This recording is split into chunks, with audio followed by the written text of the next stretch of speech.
ራዕይ 2020 ድርሰት አዲስ ተስፋ ተሰማ አዘጋጅ ማስረሻ ገብረ ማርያም ፕሮዳክሽን ማኔጀር ዮናስ አለማየሁ ድምጽ ግባትና ኤዲቲንግ ሞልቶ ኤልያስ ራዕይ 2020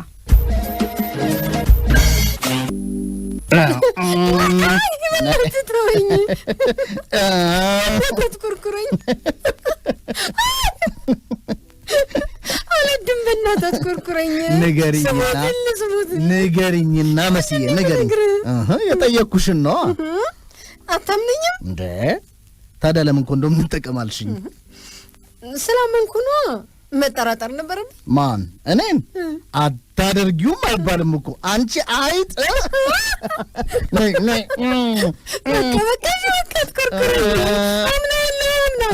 አምናለሁ እወድሻለሁ እሺ ቃል ብቻው ምን ዋጋ አለው እኔ አዞብኝ ፍቅር በተግባር ሲጸና ካላየው አላምንም ፍቅር በምንድን ነው የሚጸናው ጠፍቶ ነው ወንዶች ስትባሉ ሁላችሁም አንድ አይነት ናችሁ እንዴ አላማችሁ ሁሉ የሴት ልጅ ትኩስ ፍቅር ማቀዝቀዝ የጸና ፍቅር መናድ እኔን የሚያጋጥመኝ በፋብሪካ የተሰሩ የአንድ ዘመን የዕቃ ሞዴል ይመስል መመሳሰላቸው እሺ ቆይ ይህን ሁሉ የፍቅር ልምድ እንዴትና መቼ ቀረምሽው ልጅ በዚህ እድሜሽ 24 ዓመት እንኳን ለዚህና ለስንትና ስንት ስራ አይበቃ ላደለው አትንካኝ አንተም ራስህ ያው ነህ እሺ እንዴ እንደው ስታይኝ ትንሽ እንኳን የሞዴል ለውጥ የለኝም ቢያንስ የዘመን ትብሳለህ ሌሎቹ ቢያንስ ፊት ለፊት እንዳንተ አፍ አውጥተው እምቢ አይሉኝም ለምንድን ነው የማታገባኝ እዚህ ፔንሲዮን የሚመደቡ ሰዎች ደግሞ ሰዓት ሳይደርስ ሰው ለማስወጣት ያላቸው ፍላጎት አትክልቱ ላይ ምግብ አትጥፉ ምን ሆናችሁ ነው ራስና መገናኛ እንሂድ ስለህ እምቢ ብለህ ከሞላ መኝታ ቤት እዚህ ስራቸው ውስጥ እሺ ማን አለህ ደንበኛ ናቸው ብዬ ነው ማን አትረብሻና እንዴ ሰዓት ካለፈ ይጨመርልሃል ምንድነው ተመልከቺ እንግዲህ ጎን ማሳረፊያ ሳይኖረን ነው እንጋባ የምትዩ የራስ ችግር ነው አላማ ያለው ሰው እንኳን ቤት ፋብሪካ ይገነባል በ20 ሺህ ብር ደሞዝ ነው ቤት የሚሰራው ቤቱ ቀርቶብኝ ምን ነው ወር በገባ በአምስተኛው ቀን ለመስሪያ ቤት ጸሐፊዎችን እየኮመኩ መበደር በቀረልኝ አትሰራ ለስሙ ነው ተማርኩ የምትለው እንዴ እየሰራው አይደል እንዴ እቺ ልስም ማገኘው ወር ጠብቀህ የምትሰራው ስራ በእግርህ ከመኳተል ካከራይ ንዝንዝ ከጸሐፊ ብድር ፔንሲዮን ከመጋደም አያድንህም ቆይ እስኪ ምን ልስራ ንገሪኝ እስኪ መሰሎች ምን ሰርተው ነው የሚንደላቀቁት መሰሎች ማጥሩ ቤተሰብ ስላላቸው ደህና መስሪያ ቤት ስለሚሰሩ ትላንት እንዳንተው ጃኬት የማይቀይሩ ጫማ የማያስቀቡ ዛሬ ባለ መርሴዲስ ናቸው እኔን የሚመስሉ የመሳሰሉና መሰሎች አልፎላቸው በኢትዮጵያ ጠባብ አውራ መንገዶችና መጋቢ መንገዶች መርሴዲስ እየነዱ ነው የምትለው ውድ ፍቅረኛዬ እኔን ለማግባት ባላት ጽኑ ፍላጎት ስራ ትለኛለች ማሾፍ እስኪ አንድ ሰው ምሳሌ ጥቀሽልኝ የኔ ቢጤ ትላንት እኔ ጋር ኮምፒውተር ላይ አስመታ የመጣውን ልጅ አይተኸዋል ወይ ያ ወደሉ ከዓመት በፊት የቆመ እባብ የሚመስል ሲምብሮ ነበር ቅቅሉን በላይ ፍርፍሩን ከሚስቱ ጋር በሻይ ሲውጥ ነው እንዲህ የተደበለበለው ውፍረቱን ተው በታክሲ አይደለም በህዝብ ባስ ለመጠቀም የማይችል ነጭ ደሃ ነበር እኮ እንዴት አወቅሽ ፕሮጀክቱን የምጽፍለት እኔ ነበርኩ የምን ፕሮጀክት በፊት ኤድስ ላይ ነበር የሚሰራው አሁን ወደ መንግስት ፕሮጀክት ጠጋ ብሏል ለነሱ በየቀኑ የምጽፈው የፕሮጀክት ፕሮፖዛል ጣቴ ሊቆርጠው ምንም አልቀረው እሱ ብቻ መሰለህ እንዴ ስንቱ እኮ ነው ያለፈለት እሱስ የተማረ ነው አሉ ወሬዎቹ እንግሊዘኛ መጻፍ የማይችሉት ዛሬ ቢጠሯቸው አቤት የማይሉ ሀብታም ሆነዋል አረ በፈጠረሽ አታጋኙ እንዴ አሁን ማን ይሙት ለምን አታምነኝም እኔ እኮ ራሴ ስለምሰጣቸው ነው ምንድነው የምትሰጫቸው ፕሮጀክቱን ነው ከየት አምጥተሽ ኮምፒውተሬ ላይ ሴቭ ያደረኩትን የሌላ ሰው ፕሮፖዛል ፕሪንት አድርጌ የሰጠኋቸው ልጆች ስንትና ስንት መሰሉ እንዴ የሰው ፕሮጀክት ምን ያደርግላችኋል ልጅ አብዛኞቹ እንግሊዘኛ ስለማይችሉ የእነሱን አስመስለው ትንሽ በመቀየር ይሰሩታል አሉ ያው እኔ በደንብ ስለማላቀው ነው እንጂ ትንሽ መቀየር ብቻ ነው አሉ ስራው በዚያ ላይ አንዱን ካንዱ ያዳቅሉታል እና ይቀበሏችኋል እንዴ ስንቱ መሰለ የደስደስ እያለ ካልጋበስኩሽ የሚለኝ አንዱማ ጭራሽ ካልቀጠርኩሽ ብሎኝ ነበር እኔ ራሴ ስራ ይሻለኛል ብዬ ነው እንጂ ይሄማ አለለካስ ወይ ጉድ! ስራዬ ሙሉ እሱ እኮ ነው። አሁንማ እኔ ራሴ በቃሌ ሊይዘው ምንም አልቀረኝም። ምን ላይ ነው ቆይ የሚሰራው? ምን የማይሰራ ነገር አለ? ማስታወቂያ፣ ድራማ፣ ሙዚቃ፣ ልዩ ዝግጅት፣ ግጥም፣ መነባነብ፣ ሙያዊ ውይይት፣ ግብርናው ላይ፣ HIV ላይ። ቆይ ታዲያ እኔ የኪነ ጥበብ ስራ አልችል? አርፌ የግብርና ስራዬን ብሰራ ነው የሚሻለኝ። ሁሉም እኮ አይችሉም። ታዲያ እንዴት ይሰሩታል? ሰው ያሰራሉ። ማን እሺ ይልሻል? በቴሌቪዥን ወይ በመድረክ ለመታየት የማይፈልግ ማን አለ? እነሱ በነጻ ይሰሩልሃል። ትልልቆቹ ብዙ ክፍያ ይጠይቃሉ አሉ። እነሱን የሚፈልጋቸው የለም። ለምሳሌ ድራማ ብንሰራ እኔም አንተም እንካፈላለን። ጥሩ ነገር ነች አንቺ እቺ። ቆይ ግን ህጋዊ መሆን አይጠይቅም? የምን ህጋዊነት ደግሞ? ምንሽ ፈቃድ ነገር ምናልባት ንግዳት ሰራ ፈቃዱ ምን አስጨነቀ? ከጠየቁህ ደግሞ የአንድ ሰው ንግድ እንኳን አይባልም የሌላ ሰው ፕሮሞሽን ፈቃድ ትከራያለህ። ከየት ይመጣል እሱ? አንተ ስራ እንጂ 1000 ፈቃድ በ3 ቀን አመጣልሃለሁ። ወይ ጉድ! አንቺ ይሄን ሁሉ ብልሃት ከየት ነው ያመጣሽው? ሰራተኞቹ ነው ጋር አይደል እንዴ ውሏቸው። እንደየ ሁኔታው ካልታተርን ማንም ዞር ብሎ አያየንም። ማህበረሰቡ እንደሆነ የሚያደንቀው ሌባውን፣ ቀማኛውን ነው። ወንድ ነው፣ ጀግና ነው የሚለው ዘራፊውንና አጭበርባሪውን ነው። አንድ 2 ፕሮጀክት ፕሮፖዛል ባገኝ ሞክረው ነበር፣ ግን ትንሽ አስቸጋሪ ይመስላል። እኔ ጋር ከ30 በላይ ሴቭ ያደረኳቸው ፕሮፖዛሎች አሉ። እንደውም ነገውኑ ፕሪንት አደርግልህና ቁጭ ብለህ በጫት ድቅቅ ታደርጋታለህ። ከተሳካ ኑሮ ራሱ ከጫት በልጦ የለም። ለዚህ ኃይል አጣለሁ ብለሽ ነው? በቃ እኔ ራሱ አብሬ ነው የምሰራው። መንከርፈፍ የለም። ብቻ ለሰው እንዳትናገር። ከሰራ ነው እኔ እናንተ ብቻ ነን የምንሰራው። ቆይ ብዙ ብር ይገኝበታል? ግን በትንሹ ከ800 ሺህ ብር በላይ ይገኝበታል አሉ። ምን 800 ሺህ? እውነትሽን ነው? ትንሽ ማስወጣቱ አይቀርም። ቢበዛ ከጠየቅከው ብር ሩቡን ብታወጣ ነው። ቆይ የመሳካቱስ ሁኔታ? 1-2 ጋር ፕሮጀክቱ ሊወድቅ ይችላል። እኛ ብቻ ወደ 5 እና 6 ኮፒ አባስተን ለብዙ ድርጅቶች መስጠት ነው። ኡፍ! እንዴ እነዚህ ደግሞ በየደቂቃው ነው እንደሚያንኳኩት። ምን አይነት ቤና ያመጣኸኝ? በገዛ እጄ ጉርሻ ስለምጄ ዛሬ ረስቸው ስላልሰጥ። ምን ልርዳችሁ? የዛሬ ሳምንት መተን ነበር። ለዛሬ ቀጥረውን ነበር። አላስታወሱ ነው? ምን አይ ያው ብዙ ሰው ስለማስተናገድ ሰው ማስታወስ አልቻልኩም። ፕሮጀክት ፕሮፖዛል አስገብታችሁ ነበር? አዎ የዛሬ ወር አካባቢ ነው ያስገባነው። ምን ነበር እሱ? ራዕይ 2020። ራዕይ 2020 በአማርኛ ነው የሰራችሁት? ኖ በእንግሊዘኛ ነው የተሰራው። ሪቮሉሽን 2020። ኦኬ አስታወስኩ።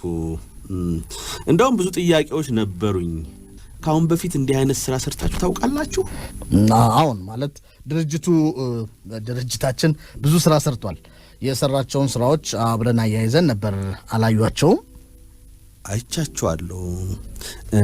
ተፈቀደልን? አይ የመፍቀድ አለመፍቀድ አይደለም ነገሩ። የኛ ድርጅት በጋራ እየተወያየን ነው የምንሰራው። ሐሳብ ካለ እየተረዳዳን ነው የምንሰራው። ሐሳቡን ወደውታል? ሐሳቡ ጥሩ ነው። በእርግጥ በዚህ ላይ ብዙ ስራዎች ተሰርተዋል። ቢሆንም የምትሰሩበት አቅጣጫ ከተስተካከለ ችግር የለውም ብዬ አስባለሁ። ይመስለኛል ፕሮጀክቱን በእንግሊዘኛ ስለሰራችሁት ለመረዳት ያስቸግራል። በአማርኛ ቢሰራ ትክክለኛ መረጃውን ማግኘት ይቻል ነበር። ለምሳሌ ሪቮሉሽን ያላችሁት ራዕይ ለማለት ነው አይደል? አዎ መጽሐፍ ቅዱስም ራዕይ አይደል የሚለው? ለነገሩ ቃላት አያጣላንም፣ በቀላሉ የሚስተካከል ነው። እስቲ አንዳንድ ጥያቄዎችን ላንሳላችሁና በዚያ መልክ እንደገና ብትሰሩት። እኛ ለመስራት ዝግጁ ነን። ይህን እንደ ሰደድ እሳት ወጣቱንና አምራች ኃይሉን እያከሰመ ያለውን ዘመን የማይሽረው በሽታ ለመከላከል በወጣትነታችን ለሀገራችን መስራት አለብን። እኛም የበኩላችንን ለመስራት አስበን ነው እንደዚህ ያለ ፕሮጀክት የነደፍ ነው። ከዚህ በተጨማሪም ያው HIV እና የአካባቢ ጥበቃ ወይም ደግሞ አረንጓዴ ልማትን አስተሳስረን ብዙ የግል ስራዎችን በመተው ነው በዓላማ ጽናት ይህንን ለመስራት የመጣ ነው። ጥሩ ነው። ጥሩ እኮ ነው። ሁላችንም እንዳልከው መረባረብ አለብን። ለነገሩ ፕሮጀክቱን አይቼዋለሁ፣ ግን ትንሽ ብጥስጥስ ስላለብኝ ዓላማውና ግቡ ብዙም አልገባኝም። አልዋሻችሁም፣ አልገባኝም። ቆይ እስቲ ምንድነው ልትሰሩ የፈለጋችሁት? በኤድስ በሽታ ዙሪያ ህብረተሰቡን ያማከለ ኪነ ጥበባዊ የማስተማሪያ ፕሮግራም መስራትና ከበሽታው ጋር አብረው የሚኖሩ ሰዎችን አለማግለል ዋና የበሽታው መቆጣጠሪያ መንገድ መሆኑን ማሳወቅ፣ የኤችአይቪ በሽታና አረንጓዴ ልማት እንዴት ይተሳሰራሉ የሚሉት 3 አጀንዳዎች ናቸው። እሺ፣ በምን ይተሳሰራሉ? እኔ የግብርና ባለሙያ ነኝ፣ እሷ ጎበዝ ልምድ ያላት ተዋናይ ነች። ምልህ ጥሩ የአዌርነስ ስራ መስራትና ለበሽተኞች እንክብካቤ ማድረግ ማለት እኮ አለማግለል ማለት ነው አይደለም? እንግዲህ እነዚህ 2 ጽንሰ ሐሳቦች ለብዙ ዓመታት ተሰርቶባቸዋል፣ ብዙ ሰዎችም ሰርተውባቸዋል እኮ። ቆይ እንዴት አድርጋችሁ ልትሰሩባቸው ነው ያሰባችሁት? እንዴትስ ነው ያስገባችሁት? አንድ የቪዲዮ ፊልም ማለትም ኤችአይቪ ኤድስ የማይድን በሽታ መሆኑን የሚያሳውቅ እንሰራለን። በዚህ ህብረተሰቡን እናስተምራለን ማለት ነው። በመንከባከቡ በኩል ደግሞ እርሱም እንዲያውቁት ኤችአይቪ ኤድስ ያለበት ሰው ከፍተኛ የሆነ መገለል ደርሶበታል። ይህን ችግር ለመቅረፍ ከኤምባሲዎች ጋር በመነጋገር ውጭ ሀገር አስጎብኝተናቸው እንመጣለን። ብዙ የማስታወቂያ ስፖቶችና ሙያዊ ውይይቶች ይኖሩናል። ድራማውን ስንሰራ በአረንጓዴ ቦታዎች፣ በመናፈሻዎች፣ በዛፍ ስር አድርገን እንሰራዋለን። ትስስሩም ይሄ ነው። አዎ ይሄ ነው በቃ። ጥሩ። ግን ይሄንን ማን ነው የሚሰራው? የሰው ኃይላችሁስ ምን ያህል ነው? ብዙ ጓደኞች አሉን አብረውን የሚሰሩ፣ እኛም እንሰራለን። በዚያ ላይ ብዙ ወጣቶች በቴሌቪዥን መታየት ስለሚፈልጉ ከአሁኑ አማተር ከያንያንን መመልመል ጀምረናል። ስለዚህ የራሳችሁ ቋሚ ሰራተኞች የሏችሁም ማለት ነው? ቦርድ እናቋቁማለን። የስነ ጽሑፍ ኮሚቴ፣ የውጭ ጉዞ ኮሚቴ፣ የአስተባባሪ ኮሚቴ፣ የአቀናባሪ ኮሚቴ እናዋቅራለን። ለሰራተኞች በሙሉ ከፍተኛ ክፍያ እንፈጽማለን። እሺ፣ ይሄ ሲሆን ግን የበሽተኞቹ ትልቅ ጥያቄ ውጭ ሀገር መውጣት ይመስላችኋል? አይዲያዋ ደካማ አትመስላችሁም? መቀየርም ይቻላል እኮ። ሌሎች በጣም ብዙ ሀሳቦች አሉ። ቀይሩት። ይኸውልሽ፣ ለዚህ ማንም ፈንድ የሚያደርጋችሁ አታገኙ። ሌላ ዋና ነጥብ፣ ድራማውን ለማን ነው የምታቀርቡት? ታርጌት ኦዲየንሳችሁ ማን ነው?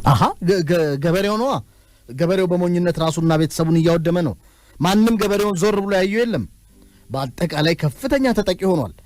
እኔ ደግሞ እንደ ግብርና ሰራተኝነቴ ስለ ሀገሬ ገበሬ በደንብ ስለማውቅ ኃላፊነትም ስላለብኝ ለዚህ ነው ገበሬውን ታርጌት ኦዲየንስ ያደረግነው። በከብቶቹ፣ በእርሻው፣ በቋንቋው በሚገባው እናስተምረዋለን። አካባቢውን እንዲጠብቅ፣ ችግኝ እንዲተክል፣ ችግኙን ሲንከባከብ ራሱን አብሮ እንዲንከባከብ እንመክረዋለን። እስኪ ልጠይቃችሁ፣ ስንት የኢትዮጵያ ገበሬ ነው ቴሌቪዥን ያለው? ለእሱ የተሰራውን ትምህርታዊ ድራማ በምኑ ታስተላልፉለታላችሁ? ስለ ገበሬው እኮ በቴሌቪዥን ይሰራል።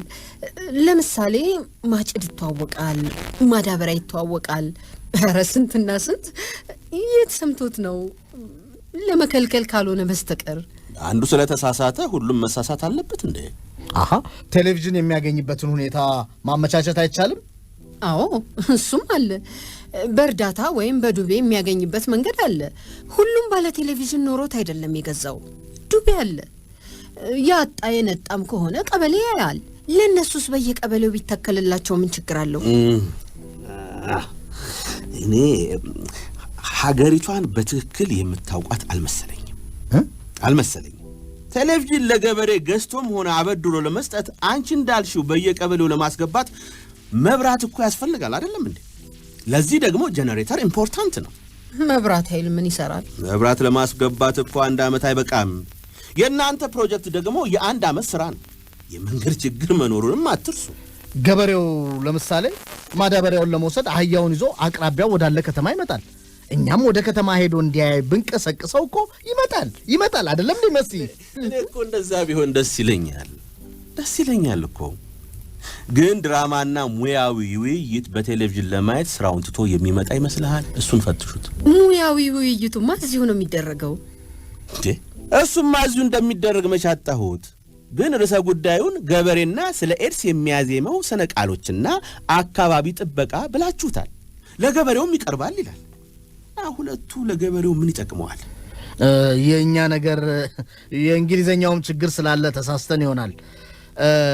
ለምሁራን ቀርቦ ቢወያዩበት ጥሩ መሰለኝ። እሱ የሚሻል ይመስለኛል። ይሄ ጥሩ ምርጫ ነው።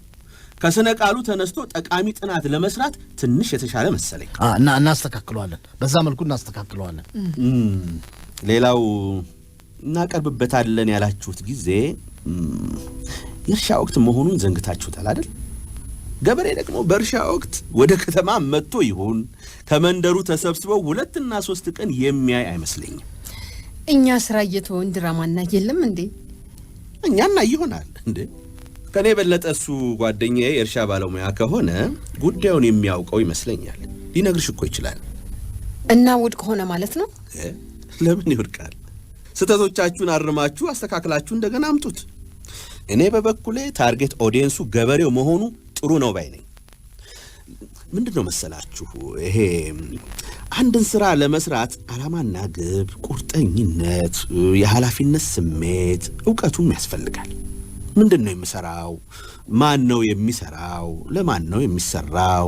ለምንድነው የምሰራው? መቼ ነው የምሰራው? የት ነው የሚሰራው ማለት አለባችሁ። የአንድ ፕሮጀክት ጥራት የሚለካው በዚህ ነው። አይ ሆፕ እንደገና አስተካክላችሁ ትመጣላችሁ። ይኸውላችሁ እንግሊዘኛውን ተውት፣ በቃ ተውት። እሱን ተውትና በአማርኛ ሰርታችሁ አምጡት። ገንዘቡም ላይ ትንሽ ስለተጋነነ ብትቀንሱት ጥሩ ነው። እናመሰግናለን። በእውነት በጣም እናመሰግናለን። እንዳሉን ለመስራት እንሞክራለን። መቼ እንገናኝ ታዲያ ለብቻችን? እኔ ጋማ ለምን ትገናኛላችሁ? ሰርታችሁ አምጡት፣ ቦርድ ይመለከትላችኋል። ሌላ ሰውም ብታማክሩ ጥሩ ነው። ከቻላችሁም ስለ ገበሬው ሳይኮሎጂ ብትጠይቁ ጥሩ ይመስለኛል። እኔ ዕውቀቱ ስለሌለኝ አልረዳኋችሁም። በጣም ይቅርታ። ኦኬ፣ መልካም ዕድል እንግዲህ። እናመሰግናለን።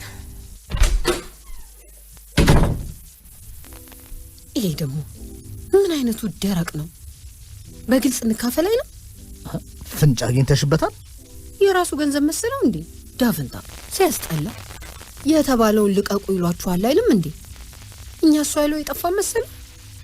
እርግጠኛ ነሽ ግን አፍ አውጥቶ እንካፈል የሚል ሰው አለ? አንተ ደግሞ ሲነግሩህ አትሰማም? ይሄም እኮ ሳይገባን ቀርቶ ይሆናል እንጂ መንገድ ከፍቶ ይሆናል። ይሄ ቅጫን የተናገረው።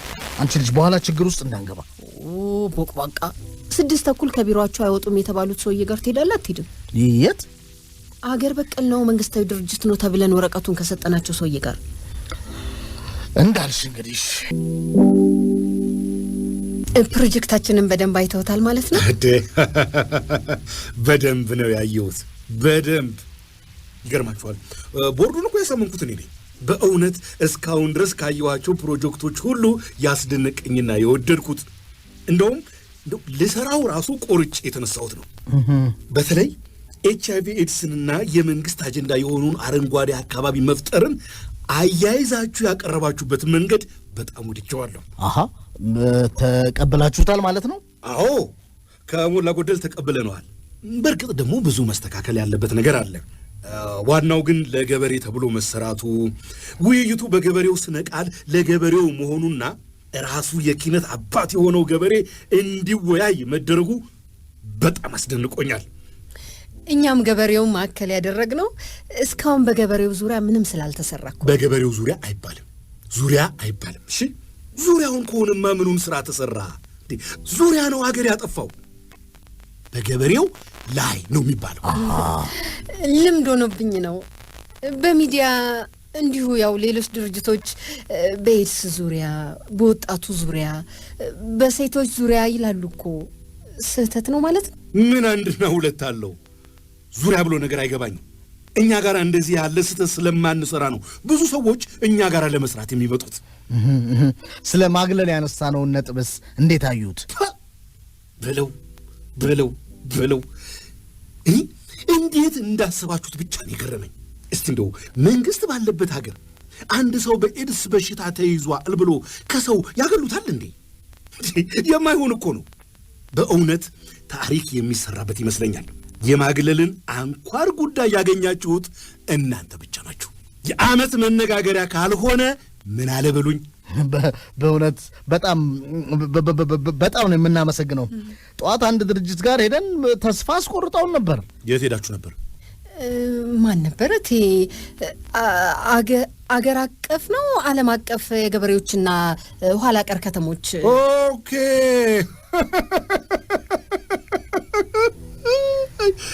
እናት ወደ ጀኔጋ ምን አሏችሁ? ምን ያላሉን አለ? ምንድን ነው? ለማን ነው? እንዴት ነው? መቼ? የት? ማን ነው የሚሰራው?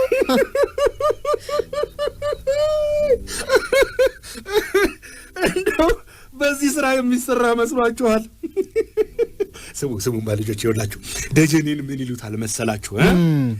እማ ለምለምዬ ይሉታል። ምን ማለት ነው? ይሄንን እኮ ነው።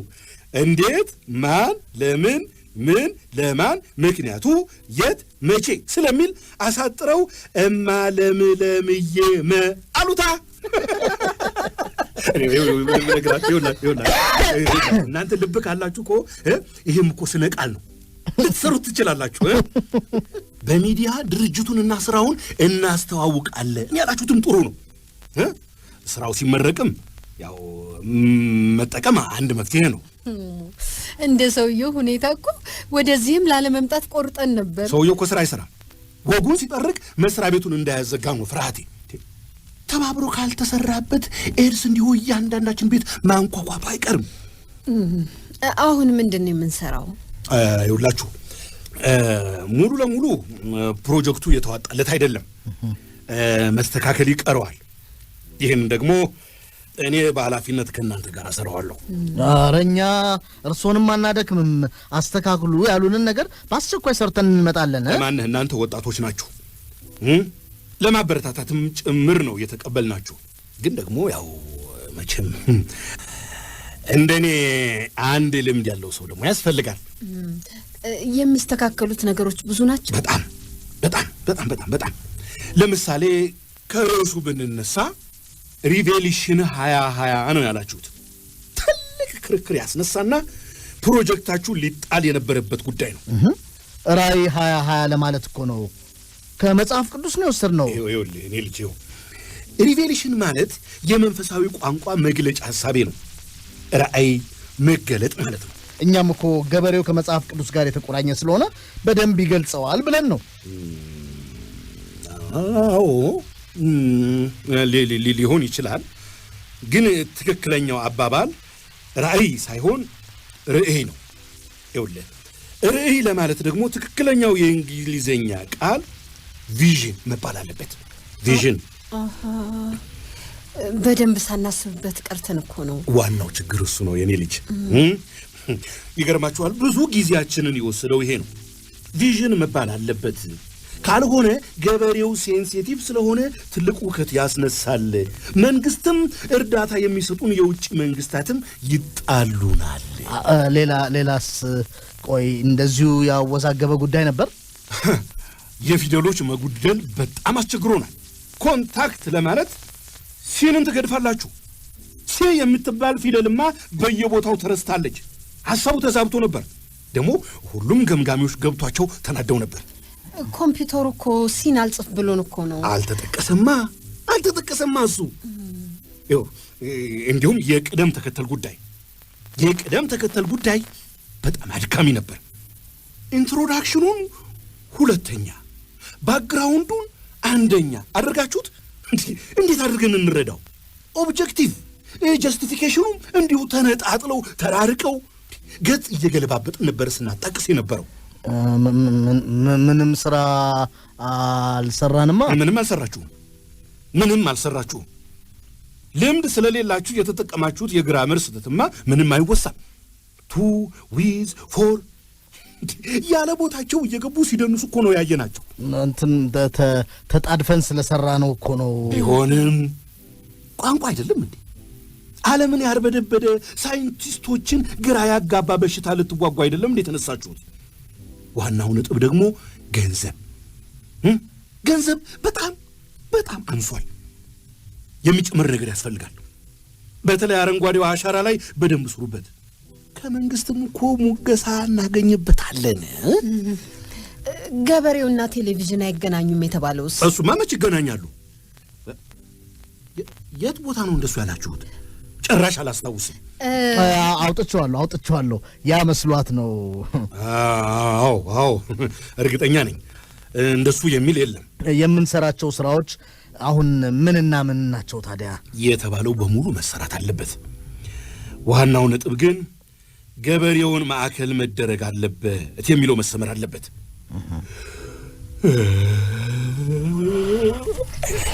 ወይ ጉድ! እንደው ይሄ በሽታ እኔን ነው እንደው አዙሮ የሚደፋኝ። ኧረ ጠላቶትን። እኔ የምለው ምሳ በልታችኋል? አይ እንደውም ምሳ ሰዓቴን ገድላችሁብኛል። 7 ሰዓት ተኩል ሊሆን እኮ ምንም አልቀረውም። የቀሩትን ነገሮች ምሳ እየበላን ብንነጋገርባቸውስ? በጣም ደስ የሚል ሀሳብ ነው። አንተ ነህ የግብርና ባለሙያው? አዎን። በደንብ እንደምትሰራው አልጠራጠርም። ተነሱ። ያው እንግዲህ በማንኛውም ኮሚቴ ውስጥ ከኛ አካላት መካተት ስላለበት እኔ ከአማካሪ ኮሚቴዎች ውስጥ አንዱ ነኝ። ኧረ በጣም ነው ደስ የሚለን። ግን ሌሎች ኮሚቴዎችም እኮ ይኖራሉ። 6 ኮሚቴ መቋቋም አለበት። ጥሩ ደስ ይለናል። በጣም ጥሩ። እየወጣችሁ ጠብቁኝ። ጠረጴዛዬን ላስተካክል። እሺ።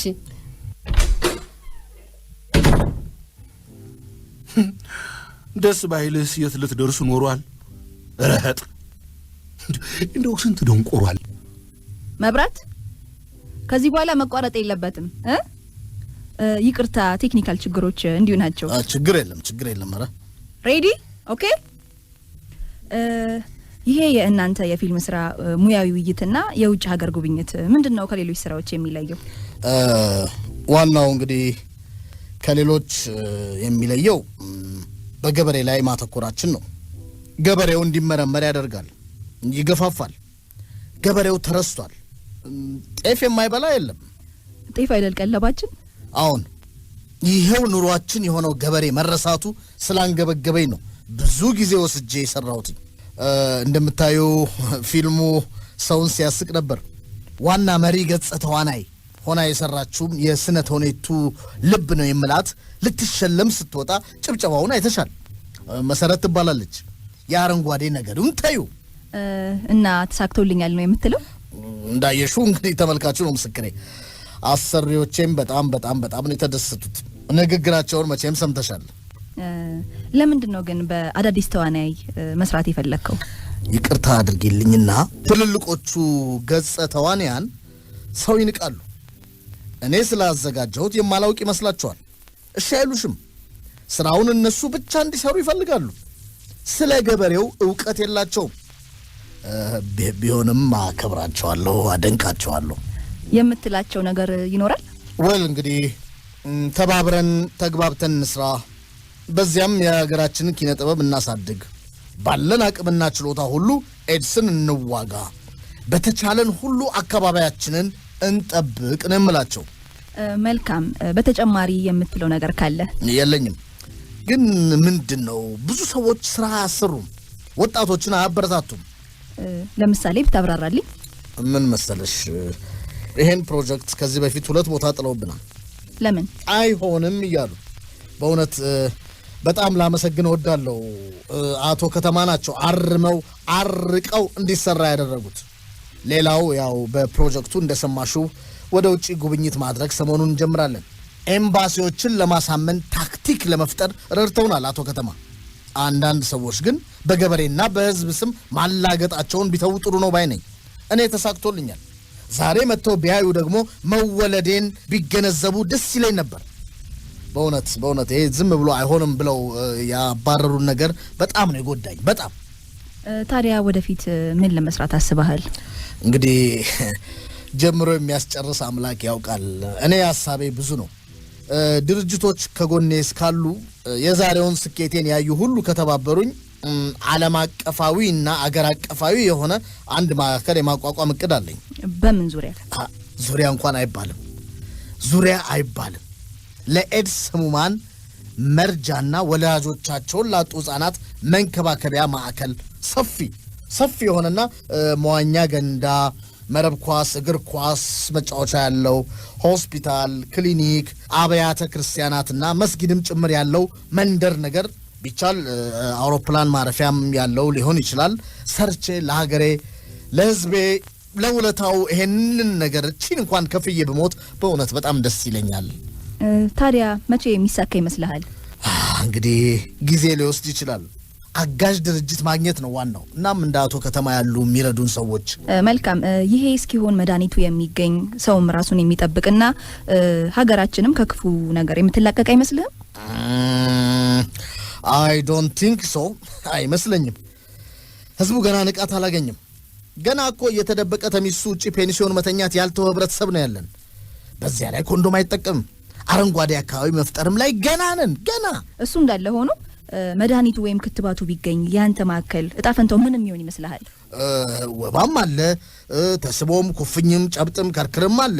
በሽተኛ በሀገር አይጠፋ እንደሆነ ድሀ ከኛ ሀገር አይጠፋ። ስለዚህ ያው ዘርፉን ለውጬ ለእሱ አገልግሎት ይውላላ። ጊዜህን መስዋዕት አድርገህ ቃለ መጠይቅ ስላረክልኝ አመሰግናለሁ። እኔም አመሰግናለሁ። በውጭ ሀገርም በሀገር ውስጥም በገጠርም ያላችሁ ወገኖቼ ማግለልና አድሎ ይቅር፣ ኑሩ፣ እየኖራችሁ ሌሎችም እንዲኖሩ አድርጉ እላለሁ። አካባቢያችሁን በአረንጓዴ አስውቡ እላለሁ። አመሰግናለሁ።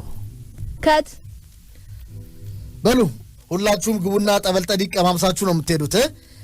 አየኔ ነገር ሽት ስፖንሰር ያደረገኝን ሆቴል ሳላመሰግን እባክሽን። እልሽ ጋዜጠኛ በካፕሽን ይጻፋል፣ ግድ የለም። ተመልካቾችንም ኢንተርቪው ስለምናደርግ ያን ጊዜ መናገር ትችላለህ። የሆነች ትንሽ የልጅ ስቅስቅ ብላ ስታለቅስ ነበር። እሷን ትጠይቃት ልጥራልሽ። እንዴት ሆዴን እንዳባባችሁ ብታይ።